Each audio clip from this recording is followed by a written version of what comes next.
स्तोत्रम् शिवोवाच शृणु देवि प्रवक्ष्यामि कुञ्जिकास्तोत्रमुत्तमम् येन मन्त्रप्रभावेन चण्डीजापशुभो भवेत् न कवचं नार्गलास्तोत्रम् कीलकं न रहस्यकम् न सूक्तं नापि ध्यानं च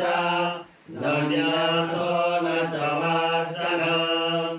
कुञ्जिका पाठमात्रेण दुर्गा पाठफलं लभेत् अतिगुह्यतरं देवी देवानामपि दुर्लभम् गोपनीयं प्रयत्नेन स्वयोनिरिव पार्वती मारणं मोहनं वश्य संवरोच्चाटनादिकं पाठमात्रेण संसिद्ध्येत् कुञ्जिकास्तोत्रमुत्तमम् अर्थमन्त्रः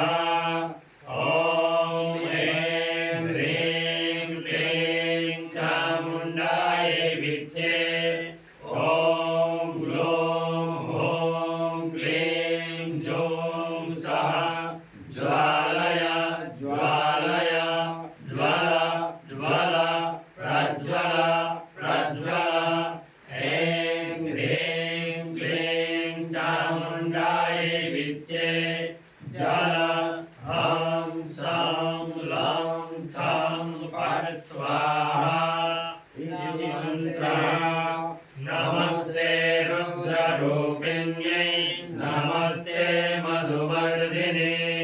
नमस्ते केटवहारिण्यै नमस्ते महिषादिने नमस्ते शुम्भहन्त्रे च निशुम्भासुरघातिने जाग्रतं विमहादेवे जपं सिद्धिं कुरुष्व मे ऐङ्कारे सिद्धिरूपाये ह्रीङ्कारे प्रतिपालिका क्लीङ्कारे कामरूपिण्यै बीजरूपे नमस्तुते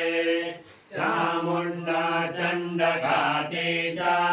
यैकारे वरदायिने विच्छेदा भयदानेत्यं नमस्ते मन्त्ररूपिणे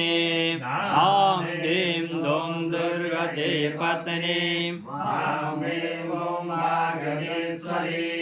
ह्रां ह्रीं क्रूं कालिका देवी सां ह्रीं त्रुं हे शुभं कुरु ॐ ओंकाररूपिण्यै जं जं जं जं वनादिने ह्रां ह्रीं क्रूं भैरवी भद्रे भवान्ये ते नमो नमः ॐ कां चां टां तां पां यां सां ह्रीं ह्लूं ऐं बीं हां चां दिजाग्रं त्रोटय दीप्तं कुरु कुरु स्वाहा पां ह्रीं ॐ पार्वती पूर्णा हां ह्रीं ॐ केसरी तथा सां ह्रीं सुं सप्तशती देव्या मन्त्रसिद्धिं कुरुष्व मे इदं तु कुञ्जिकास्तोत्रं मन्त्रजागर्त्यहेतवे अभक्तेनैव दातव्यं गोपितं रक्ष पार्वती यस्तु कुञ्जिकया देवी इदं सप्तशती पठेत् न तस्य जायते सिद्धिररण्ये